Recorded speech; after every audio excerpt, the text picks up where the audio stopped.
Welcome to the next interview at Hip Hop Camp. We have the legendary Mixmaster Mike with us. So hello, welcome to Czech Republic. It's good to be here.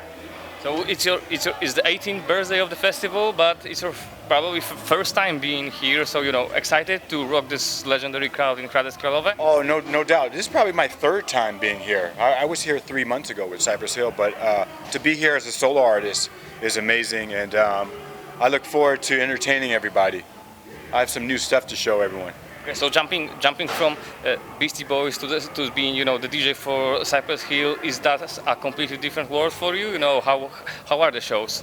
Oh, the shows were amazing. I mean, with Cypress, you're talking about like this is my other extended family, and they've always been like that. Big shout out to Be Real and Sendog and Bobo and. But yeah, the tour, the Elephants on Acid tour was great. Every show was sold out. And now I'm on my tour called the Conquest Tour, the Mixmaster Mike Conquest Tour, and I'm blessed. Exactly, the Conquest, your new album coming out really soon. You already released the track list, so the hype is really growing. So what can we expect from that album? Probably my best. It's probably my masterpiece.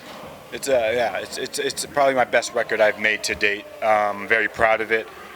Expect some hard beats, expect some just a lot of twists and turns, and not only is it just an album, but it's an album for DJs to use as well. It's a DJ tool, and you could listen to it in your car, and it bangs real hard, and make sure you have some proper subwoofers, because those beats are heavy duty. How do you feel, with all those years passed with you as a DJ with hip hop right nowadays, not having like real turntablists playing live with bands, because that's not so obvious, right? Something that 15, 20 years ago was completely obvious. Now it's not so obvious. So how do you feel about that? Well, when I started, in the early '90s. I was telling everybody that this was a musical instrument, and I displayed that. And until this day, it's still a musical instrument. And in this day and age, there's different types of DJs. It's like apples and oranges. You know what I mean? Like I said, apples and oranges is like a fruit. There's the fruit basket, and then there's the artillery shells. That's me. I'm the artillery shell.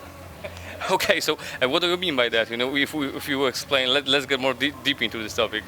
Heavy-duty sonic arsenal, just heavy-duty sonic, real, pure, raw, uncut, hardcore, hip-hop, bass music, and that's what I represent. Yes. And at the same time, when turntablism is, let's say, more of a show type, like contest type thing than actually appearing on the albums nowadays, you're going to a completely new level with VR, mixing it with new technology. So technology for you is something that's getting you to another level, right?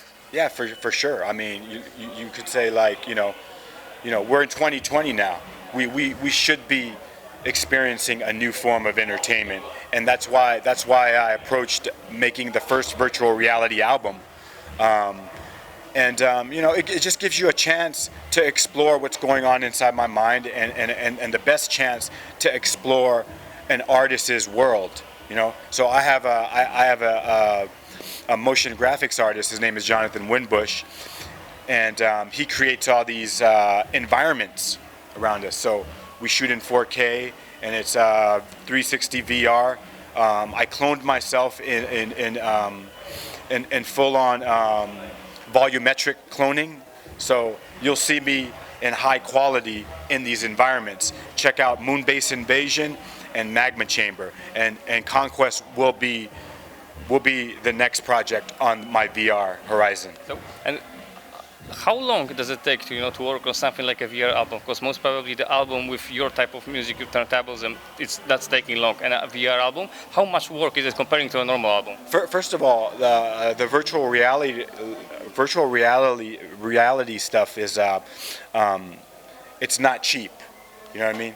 It's not a cheap thing. So I was blessed enough to run into these folks over at the Atlanta University, Georgia Tech University, and they allowed me to use their $3 million facility to do whatever I want. And so we did kind of joint adventure. So I had 24 hours in this spot, motion capture spot, where we did motion capture, we did virtual reality, did some cloning, and in 24 hours I did 15 songs. I performed 15 songs with the mocap balls and the whole shit. So yeah, I'm definitely blessed to know and have people that want to people that believe in my project and believe in who I am as an artist. And aren't you afraid that VR is it's still going to be a niche for you, comparing since it's not an accessible thing? Oh yeah, no, but there's the Oculus sites, there's Veer.com, there's Microsoft outlets. So there's Lone Star VR. There's a lot of outlets. So follow me on Instagram at Mixmaster Mike, and I'll guide you to the promised land when it comes to the virtual reality world. Okay, thank you. We need to finish, so we're waiting for that Conquest album. When do you have a release date right now? I would say, well, the single's out with Flowdon. It's called Root Killer. That's out. And of course, I got other special guests on my album. That follow me on Instagram and I'll announce it. But there's a couple special guests.